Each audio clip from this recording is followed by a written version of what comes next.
Today, I'm joined by Caroline Zambrano, founder and managing director of PetJourno, a PR, content writing, and social media service which offers pet brands a unique opportunity to build trust with pet parents, establish themselves as a thought leader in the industry, and build a relationship with the media.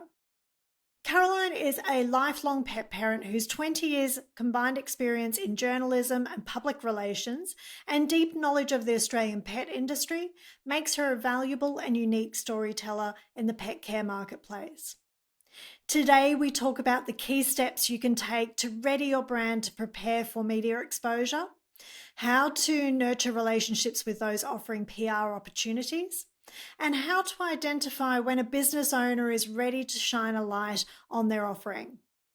Caroline also believes in the power of storytelling and encourages business owners to identify transformational moments and share them with the media. She also encourages business owners to step out from behind their business and make a human-to-human connection to pet parents through the media. So grab a cup of tea or coffee and relax in and enjoy this value-packed episode of the Pet Biz Project. Caroline, it's lovely to have you here today with us on the Pet Biz Project. I'm really glad that you're joining us so we can hear all about you and your business. Would you mind starting off today by just telling us a little bit about PetJourno and what it was that inspired you to create that business, and what ideas led you to come up with it? Okay, well, thank you first of all for having me.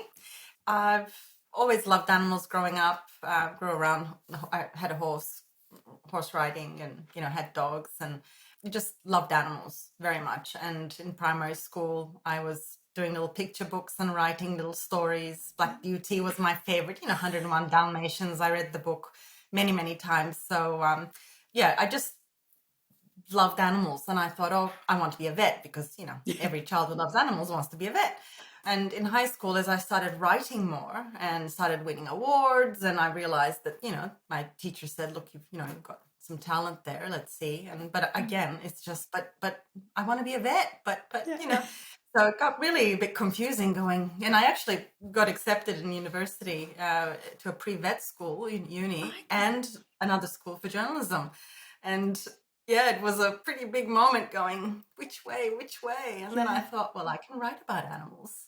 So, and I didn't know exactly what that meant at the time. There was no pet journalist. I don't know, back then there was not even a food writer per se. Now you sort of have niche topics. But I just thought, oh, National Geographic must be it, sort of. So that was sort of my headspace, thinking, well, I'll get my journalism degree and I'll, write for National Geographic, and it'll be all about animals and the environment, and there you go.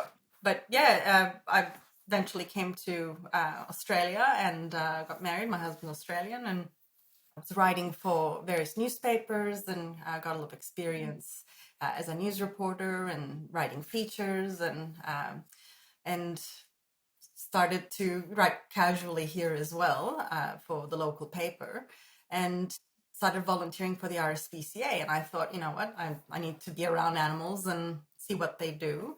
And one thing led to another, and suddenly there was a job opening at Dog's Life magazine, and I jumped in, and the rest is pretty much history. It just sort of became editor after a few years, and had a family. And when I left to take care of my family, I started sort of freelancing, and then some of the advertisers we worked with, got in touch saying, hey, you know how to write a press release? It's like, well, I'm on the other end, normally reading press releases, but I'll give it a go. I'm freelancing, no problem. And it just sort of developed from there. And then eventually PetJourno was born, which is the pet journalist. Yeah. But at the end of the day, I've introduced myself as pet journalist because I still write and I love writing. But obviously there's the PR aspect of things as well. And I've just fallen in love with both things because it's really about telling stories at the end of the day. It is, yeah. It's about telling stories, and I suppose it's about finding ways to develop trust with brands and things like that, isn't it? So can you tell, for those that aren't used to PR or used to the media side of things, what's the purpose of a press release? Why would a pet brand think about that they need to put a press release out? Well, I always say a PR, like public relations, it's really about perception. Yeah. And it's comes down to first impressions as well. So when you meet someone, you extend your hand, you know, shake hands. It's that first, how did he shake his hand? You know, how did he stand? Was he smiling? Was she, you know, what was the face expression? What was she wearing? You know, those Okay. first. So And the I first think there's studies impressions. on this as well. Yeah. Yeah, there's studies on this as well. Yeah. And it's the same sort of with a business, at least a business that hasn't been, you know, well, really has launched and they're promoting themselves. So how do we want to do that? How do we want that first impression? Now, the first people you have to impress, of course, are the journalists, the editors. The journalists may be, oh, this is great. Then it goes to the editor and they say, oh, you know, for whatever reason, it could be, oh gosh, I can't, array of reasons. It could be no space. Oh, there's, you know, last minute story that's come through, or some, you know, crisis or whatever. So there's, you know, lots of reasons. Ultimately, the editor will make that decision. But yeah, it's try to impress the journalist first, and then by making it about the people, obviously, yeah, sort of. It's a That makes really crafted, I suppose, scenario, isn't it? You need to know what they're looking for to be able to craft what you're going to put forward and present, don't you? So that's where I suppose you create that bridge, is that you're really guiding people and helping them to understand, well, this is the perfect way to craft that message so that it resonates with the journalists. Yeah. And at the end of the day, it's about, you know, putting your best foot forward. Yeah. And telling your story, the brand story. And what do you think are the key attributes that pet businesses need to think about to know if they're really ready to start investing time and energy into PR and gaining that exposure with the media? The number one thing is, I guess, look at what we're going to show people. So is this your website? Is this your social media? Whatever's visible out there, and make sure that those things are working well. So there's no point in me writing a fabulous story and doing interviews and people go, oh, what's this website? They go in, the shop isn't working, the messaging isn't right, the pictures are wrong. There's one thing I remember, a client years ago, they used a photo, and again, it's an Australian product, and they used a photo of cropped ears and cropped tail. And I said, whoa, whoa, whoa, whoa, you don't want Australians to look at that. And he said, well, what's wrong with it? And I said, well, for one thing, it's illegal in Australia. No. And then, oh, well, okay, what can we use? You know, so we looked at other breeds, and do we want the squash face? Nowadays, it's, you know, yes, we love all dogs, but there's a lot of talk, conversations around brachy breeds, all these things. So do you want to really go into that right now? Like, you know, obviously if your product has everything to do with dogs with, you know, vet issues, okay. Think about controversy, but controversy in a good way, sort of thing, not that detrimental. impression. Yeah. So because it's in the news, it's not because, you know, the dog hasn't done anything. It's what's in the news. There's a lot of that negativity, and do you want to be a part of that? It's like, oh, comes back to perception those again. little things. Yeah. It's those little things, that first impression when they go, what colors. And again, I'm not an expert in that website design stuff, which I'm sure you know a lot more. Get those colors right. Get the logo right. Is it, you know, speaking to people? Is it speaking to the brand? Is it, you know, all these other things? And is the shop working? Is the telephone number working? There was incident with when we had the launch, and the phone, I can't remember, there was a mix up with the phone, that the mobile phone number, or it was the email. The email didn't work. Like, it was just, and I thought, no, you don't want to, because people will go to that website. They'll want to get in touch with you. You don't want problems. You do not want problems. And it's one of the most common issues with people's websites, is that their contact details or their contact process doesn't work correctly. And so they're not receiving the inquiries and the messages. It's one of the most common problems with websites. Exactly. You've got to get all your ducks in a row, cross your T's and dot your I's, and make sure that all of that stuff is done. Yeah. And so do you guide the pet brand through doing each of these steps? I do. I mean, I don't work with them on how to fix things. Yeah. I will, But you'll give them that sort of feedback. call out, marketing, because marketing, PR, very similar, but it is different. Yeah. Even the messaging, the content's a bit different. Yeah, so I would definitely call out and introduce them to people who I think will help. And it's up to them, they might have their own marketing in-house, then, bring them in. But at the end of the day, yeah, they would need, I'd sort of get a feel for things. Yeah. Again, it's my first impression. And having been an editor before and a journalist as well, for many years, I know from the other side what it's going to look like, if that makes sense. It's sort of, I put on my editor and journalist hat and go, all right, let's look at it. Yeah. Gosh, I still can't find that contact page. Yeah. Because as a Where is journalist, it? you're researching. And even with clients now, it's like, if it takes me 15 minutes to find that contact person, and sometimes when I write articles, I'm researching, and it does my head in. I'm like, oh my God, they don't have hello at, or, that's not bad. If you've got one person there really responding, great. But if it's a big company and you're going, oh, info, all right, oh Lord, and it's like, am I gonna get a response this year? Yes. It's that, and it's just, you want to be able to get in there fast as possible. From a media perspective. Now, customer, that's a whole different thing. You'd assume they were faster. But from a journalist, you're getting in touch. You don't want to wait 2-3 days to get a response. I'm already on another, because I'm on deadline. It's like, all right, you don't get back to me by the end of the day, lost it. Next. And I suppose that's where the personal connection is so important as well. Is it like for the business owner maybe to have like a LinkedIn page or something where the journalist can reach them directly rather than having to go through the business side of things? There are some websites and clients I've worked with, a couple, they just, for whatever reason, didn't want to be involved in media interviews. Okay, that's fine. We can work out another spokesperson, but you need to have someone who's going to represent the brand well. Not like there's cases where, and again, press releases that, that I see, it's a vet health related topic, but then they have a dog trainer as a spokesperson or something, in general. So you're sort of thinking, what's a dog? Okay, of course, dog trainers have experience. They're working with the dogs. They'll get an idea. Oh my gosh, I think this dog might have a sprain because, it needs to go to the vet. They'll have basic information, of course. But they won't be able to tell you if the dog has kidney disease. You know what I mean? They won't be able to diagnose or, anything. Spokespersons, right. But also, you want to know who's behind the brand. There was an organization a while ago, and it's not there anymore. It was a pet-related organization that I suddenly discovered. And the team had their faces pointing the other direction, like they were in a line.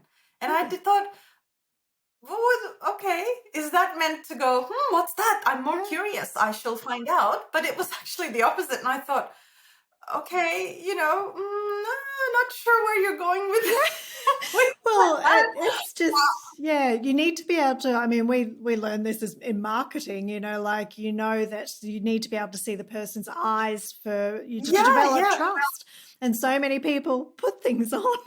I thought it was a trick, and I said, "Oh, they're gonna be like, oh, who is it? Who is it?" And I thought it'd be nice if there was like a timer or something to say, in 24 hours we're gonna turn around. That's engaging, right? It's like, oh, who is it? But it's like that was the whole team, and then the organization, dropped. I don't know, what happened to them. So I was like, okay.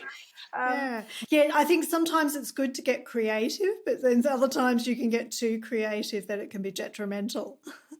But it felt like they didn't want to be seen. They wanted to be hidden behind their message. And it's like, well, if you have a message, you got to stand up. Yeah, and be proud of it and show you. And be proud of it. As controversial as it may be, how else are you going to get your message out? If you believe in it, you've got to work on it. And you can tell the people who I work with, and that's why I love small businesses, small to medium businesses. They have so much passion. And I find that a lot of them have a reason to be in this, a personal experience, something that they've felt I don't know. Sometimes I think, is there really a gap in the market, or do you Yeah. just want to do it? Yeah. But that's fine. Regardless, they have that passion Yeah. in there. And sometimes, yes, there is a gap, and they go, "Ooh, this is a good idea. Get in there, but let's do this good," and put your best foot forward. But yeah, and it's just wonderful to work with people with that passion. Yeah, I think with, certainly from my perspective, when we talk to so many pet brands, especially startups and small businesses, but they tend to either be head based or heart based, like they either come from a very analytical perspective of, okay, like you say, there's a gap there in the market. I've done, a huge amount of research. I've done a whole lot of going out and speaking to people and getting feedback. Or you've got the flip side of that where they're more of a heart-based business where it's like, I just love this and I want to spend my time doing it. And so I've created this business, and they haven't necessarily thought of it from a perspective of, is there an actual gap there in the market, or am I just becoming another one of many of the same type of business? So it is very interesting to see the different personalities and the different approaches to starting a business. So both can work, but I tend to find, I suppose, the ones that are more heart-based, they sometimes have to adapt or pivot or something once they get Of going, course. because they start from that heart-based place and then decide, oh, actually, this isn't resonating with people, or it's not actually getting the results I want. So they have to shift perspective a little bit. So, but yeah. It's kind of like writing an article. You send it to the editor and they sort of go, I like this, but it's not, I don't know, maybe you need to change here, and you think, well, hold on. Well, I liked it the way it was, but That's the way hey, I the wanted editor's it. Yeah. got this, got a vision, and she could be thinking of, other things. And I thought, all right, well, let's see. And you sort of, this way, add that interview, or worse, take out the interview. And you think, what? I thought that was fantastic. But yeah, and at the end result is successful. It may not be how you wanted it. And frankly, what is success? Yes. We come up with something, and it usually never is what we thought. Yes. Yeah, because again, it's just our perception of what success But is. it's successful. Yeah. And it's okay. Yeah. It's okay. I guess it's a bit of a compromise, Mm. Passion can get you so far. It can get your foot in the door, and that first impression, that's great. Yes, that's great. You're making friends. Wonderful. But then after a while, those cracks start to appear. Yeah. And then people will be, okay, maybe this brand isn't, Yeah. Yeah. sort of, and the other competition kicks in. Yeah, exactly. So for those small businesses, especially that are just starting out and maybe don't have a budget to, say, invest in PR and media campaigns and things like that, what are some of the things that they can be doing in the meantime? While they're still growing, while they're still finding their feet, what could they be doing to themselves, to get their business ready for that sort of PR and media opportunities in the future? It all comes down to finding their own stories, and you get them through their testimonials or emails, customer, newsletters, people who respond, and they say, this is how this product or service changed, made my pet better, Yeah. or changed my life, made it easier to take care of my That pet, whatever it is. transformation moment sort of That thing. transformation. Yeah.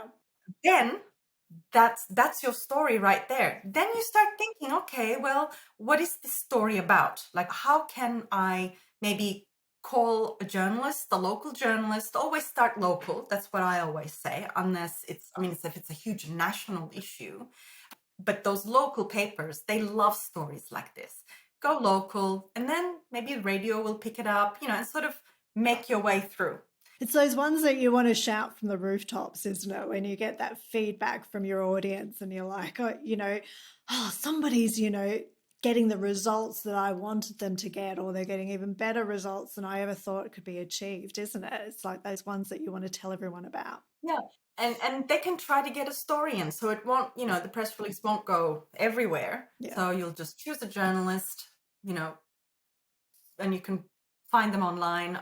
Normally I type in pets and see who's written about pets more recently. Yeah. And just target them, and say, hey, you've written, on this topic. And I think, and if they happen to have a Twitter account with a dog picture on it, because I sort of investigate, then you go, ooh, I see you love greyhounds. Yeah. I have one too, or whatever, And then once you've got that relationship with, say, that journalist where they have published one of your articles and things like that, it then, I presume, it becomes so much easier to reach out to them again going forward and go back and go, oh, I've got another angle for you that I can share on, that's relevant to my business. Is that how it works? Sometimes, because if you obviously are an expert and you're representing your company, they don't want to keep promoting you because then they've got advertising managers breathing down your throat. But if you are, say, a dog trainer, not necessarily pushing your business name. More just providing education in general. Yeah, education. At the end of the day, journalists want trustworthy information, good sources, dependable sources. And of course, there are some different opinions over certain things, like especially dog training. That's a big topic with, there's rewards based, there's this based and that based. And, everyone's got something to say. Yeah. So journalists want to make sure that they are, I guess, interviewing the right people. I mean, as a journalist, that's what I want to do. So I'll do my research and try to find somebody who is confident, who is going to carry my story, if that makes sense. So and the client perspective will be, well, how am I going to be confident in telling the story? Are there any other sort of key mistakes that you can think of that you see pet brands making when it comes to trying to achieve PR and media presence? It's not so much a mistake per se, but you know how we talked about transparency? It's important, especially if you're a charity or even a business that is raising money, profits go to such and such charity.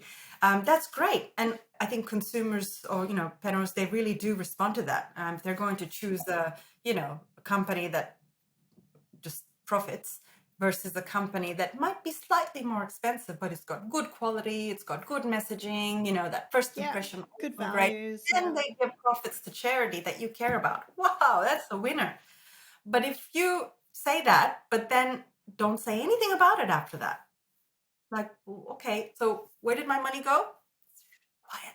It's like, no, you need to be, that's part of the conversation. You got to do, and that's your PR right there as well. And I find that the moment I see that there's talk about, your money goes here, but there's nothing about it. There's no photos. There's no, and you sort of go, okay. It's that there's doubt. I know. The moment you get doubt, you're messing with your perception. It was just a couple of weeks ago now we had Ariana Sackville from Bell and Bone on the podcast. And, that's one brand that I always think of that I love the fact that, while it's very clear and visible all over the Bell and Bone website that they were partnering with RSPCA and they, give their dental sticks and things to new puppies or new dogs that people are, adopting through RSPCA. You then also see regularly, posts on social media and information out there in the PR and media outlets about what they're actually doing together as a partnership, RSPCA and Bell and Bone, and it makes such a bigger impact because you're just seeing that ripple effect of, okay, I'm buying a bag of treats here, but this is what it's actually doing aside from just generating money for that business. So I 100% agree. It's time consuming for small businesses to do, but it's so well worth it. Yes, it is. But worth it. Absolutely. And look, Tarryn, and I'm sure you'd agree, at the end of the day, it's about making your customers feel good. And when they feel good, you want them to leave you, as from social media, your website, whatever it is, you want them to leave you feeling good. Yes. And that's PR right there. Yeah. That is PR. It makes perfect sense. And so I suppose coming off the back of that conversation, then how important do you think it is for a business to have a really good brand story where they're not just talking in general terms about this is what we are as a business, this is what we do, but they're actually putting their face to it. They're getting out there and talking to their audience. They're not hiding behind their product or service. How important do you think that is? That's very important, Tarryn. And look, like I mentioned before, there are cases where, may feel uncomfortable or truly like they don't have skills. There's reasons, but you need someone to be that spokesperson, whether it's your resident vet or resident dog trainer, or, somebody has to be the face of that business, preferably the founder. Oh, and especially if the reason why that business is there is because of their personal experiences. If it is a case like that, it's almost 100% that person has to be there. And that's where maybe a brand specialist can come in to make sure that the photo you use is the right one and all this stuff. Is it going to give that right feel? Again, you want people feeling good when they read about you and then go, oh, look, they're little chops. He's the chief marketing officer. Isn't that funny? Haha. It's all part of your personality, and go for it, but you got to be in it. And it's the key way that it makes you relatable to your audience. So why would you hide from that? Like, it's the one way where you can have that human to human connection that builds so much trust in an instant.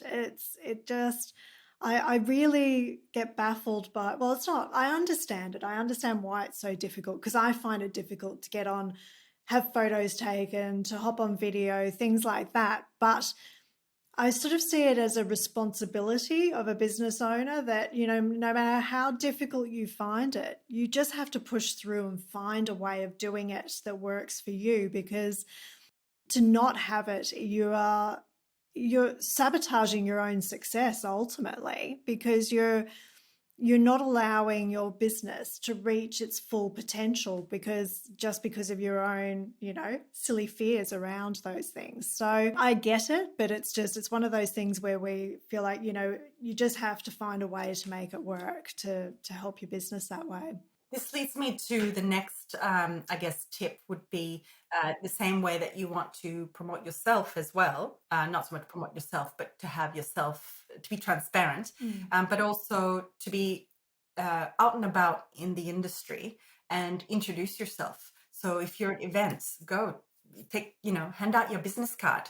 Be that annoying person. Well, maybe not annoying because you want to give a good impression, but it's like be outgoing, be friendly, get people to meet you, and even your competitors. That's fine, because we're all in this together. Yeah. But also like-minded businesses, people you think, what, I could collaborate with this. For instance, if you're selling, I keep going back to dog coats. It's on the brain. It's winter. We get it. If you're a dog coat company or something, say, well, you know what, we can have it just comes to my mind, a fashion show. So why don't I get in touch with a collar lady that I met and the, dog boots guy and, blah, blah, blah, a hat and this, that, whatever. And do a fashion show and let's do this together. Let's, what can we do? So I don't know, there's so many ideas out there, things that you can do collaboratively. But also, organizations. And if you have an idea, a fundraising project, it's meet people, get out there and just introduce yourself and say, hey, I want to help make the world better. Yeah, I think it comes back to, people that are animal lovers particularly, and, animals are sometimes their most important person in their life sort of thing. They tend to be introverts. So, we tend to be the type of person that doesn't like putting ourselves out there, doesn't like, the big social aspect of things potentially. But again, partnerships and collaborations, what we see from a marketing perspective is the future of how businesses can grow, because living costs and running a business get more expensive. We don't have as big marketing budgets as we maybe had in the past. And so we have to get creative with how we can reach more people without having to spend so much. And I do think, there's so much opportunity there when you think, well, who else has the same audience that I have? But they're not competing with me in any way in terms of the product I have or the service that I have. But there are so many other businesses out there that are talking to the same audience, ideal customer. So that the opportunities there. Once you start, we have a sheet that we use in our Pet Biz Project program. We have a sheet that the businesses work through to brainstorm potential partnership and collaboration opportunities. And we make them sit there for hours working on this, because it's usually the first 10 minutes or so you're sitting there thinking, oh, I can't think of anybody I could collaborate or partner with. But then after like an hour, it's just, you're just constantly writing down people. Absolutely. And it may not be a collaboration as such. For instance, there may be an organization that you're interested in, that you care about, an animal organization, and there's an opening for a committee member, or there's an activity and they're looking for volunteers. I mean, time is money, yes, but that's not going to be money out of your bank. Yeah. It's your time. And guess what? They're going to introduce you as representing your company and difference that you're going to make. It's all feel good. Yeah. And you feel good yourself as well, being a part of something bigger. Yes. So those kind of things. Look out for opportunities that go, oh, there's a conference. What can I do? Can I be involved? Even if you are terrified of public speaking, maybe there's something you can do in the background that you can, I'll be in charge of this, or, as long as, my name should be on there, and what can I get for my business, my logo, but let me be part of that. So there's ways, and there's lots of opportunities out there. There's so many events and things happening, charity events and all sorts of things. So it's trying to look outside the box and meet people. People. Yes, it's about pets, but it's about the people. It is. It's an emotional connection though, isn't it? It's one thing that working in the pet business space as a niche, you really understand that the purchasing decisions behind, people purchasing for their pets is such an emotional one. It's, very similar to, mums and dads buying for their kids. It's not just something that they're flippant about. They have to feel a huge trust to the brand that they're buying from, because it's their pet's health and well-being that they have to consider. So it's such an emotional decision, and I think that's where developing those relationships and collaboration opportunities, there's more strength in that. You show that you're open to building relationships. Yep, absolutely. So here at the Pet Biz Project, we're all about building meaningful relationships with pet parents. That's the sort of our tagline, I suppose, of our business. But it's also what we love to talk to people about on our podcast is, what advice or what does building meaningful relationships with pet parents mean to you? And, how do you think that businesses can do that effectively? It comes down to good communication at the end of the day. And it sort of goes into a bit of a marketing spin. It's solving problems. Yeah. So that relationship, at the end of the day, they need to feel good about communicating with you. So every time you communicate, it must be for something good. Of course, you're going to have complaints and things, hopefully not, or things that you can fix quickly and do better. There's a saying, to do your best until you know better. And when you know better, do better. Yeah. I love that. I absolutely love that. But building those meaningful relationships, it comes down to listening to their stories, and people love to talk about their pets. Goodness me. So it's really about sharing stories. It's about listening to them, the pet parents, and definitely also ask questions. And when I say listen, don't just listen, but listen. That's definitely what we want to be talking about, is because it is that sort of relationship building is what building meaningful relationships with pet parents is. It's like we want to be going out there and creating great value-driven and purpose-led content. It's not just about putting your products or your service out there. You've got to build that relationship quite often first. And a great way to do that is through education and support and showing you understand their problems and that you've created the solution because you get them and you get what they're going through with their pets. So I have an example with the meaningful relationships, but they're not a client. Okay. They're actually a dog food that I buy, and I'm looking at changing my dog's diet as he's getting older, and I want to mix a little bit. And I've been liaising with the head of the dog food company who's been giving me really good advice. And he actually said, oh, when the customer service said you emailed the question, I quickly got onto it. And I thought, that's pretty neat. Okay, yes, I'm a journalist, but he didn't know I was when we first met. So it's like, I like that. I really like that. And I know I don't expect him to drop everything and get back to me. And it did take a couple of days, but he got back to me. And boy, did he get back to me. He spoke with a nutritionist. He's like, look at this. And I'm like, woohoo, a lot of information. I'll get back to you in a few days. But it was amazing. And I felt so supported, And I know they're trying to sell something, yes, but he's also given me good advice Yeah. of where to look and who to talk. And it's about helping solve my problem and Without making me feel expecting better. anything back. If you decide to purchase, that's great. But it's Yeah. also, just giving and knowing that it'll come back to them as a And business be owner. genuine about it. And that's what I loved about that. And I thought, you know what? I just want to now stay more with you than ever, And it's again, you feel good. Yes, you're going through something. You need that advice. You need that support. And there's a lot of information out there. Yeah. Goodness me. Oh, It's huge. really, There's so much information now out there. It is very difficult. And that's where education is key, because so many people are out there searching online for answers to their problems. They're looking for the solutions. And if you can show up there with that education, that's getting people in the door. But then it's keeping them there and building that long-term loyalty as well, which is, key for businesses. You don't want to be spending all your time and energy on acquiring customers. You want to be keeping them nurtured, keeping them long-term, and keeping them talking about you to exactly. everybody that they know. And even if it has nothing to do with your product, you could still be there for them because they will remember that. They will remember how you made them feel. Yeah, and that's the thing. It's not just about the customers. It's about who are they talking to? Who are they telling, sharing their experiences with at the dog park? It's like there is so many Exactly. And opportunities there for you to build those relationships, not just with your customers, but just with a wider audience as well. absolutely. They find that very meaningful. Yeah, definitely. So tell me what's next for you, Caroline, and the PetJourno. Like, have you got any exciting things coming up? Gosh, lots of projects. Yes. A lot of exciting things are always in the pipeline. To be perfectly honest, I never intended PetJourno to be PetJourno. It was more of I'm freelancing until the kids grow up and I'm going to go back into hopefully, editing a magazine or something like that. But the people I've met, the relationships I've formed, the industry, I'm in love with it. I'm absolutely in love with it. And PetJourno will be around, Yes. but I don't know, if Where it will this lead. industry, really. Yeah. I just love what I do and I love the industry very, very much.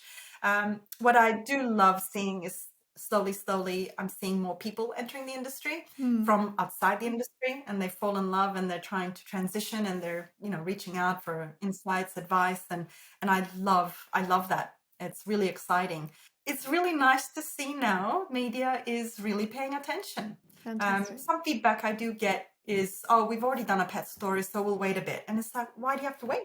I want to see pet stories every day. Well, when you think about 70% of Australian homes have pets, it's like it's a topic that everybody wants to Yeah, hear about. And I'm sure that absolutely. 30% that maybe don't have pets still love hearing about it. Thank you so much for being on, Caroline. So, how's the best way for people to get in touch with you, whether they want to work with you, they want to hire your services, or just to network and touch base? How can they reach you? What's the best way to reach you? I love networking. So either through LinkedIn, but also email, or could be maybe direct message on social media. But I prefer email, to be honest. So even on LinkedIn, whenever someone reaches out, because I don't check it that often. Yeah. It's petjourno@gmail.com.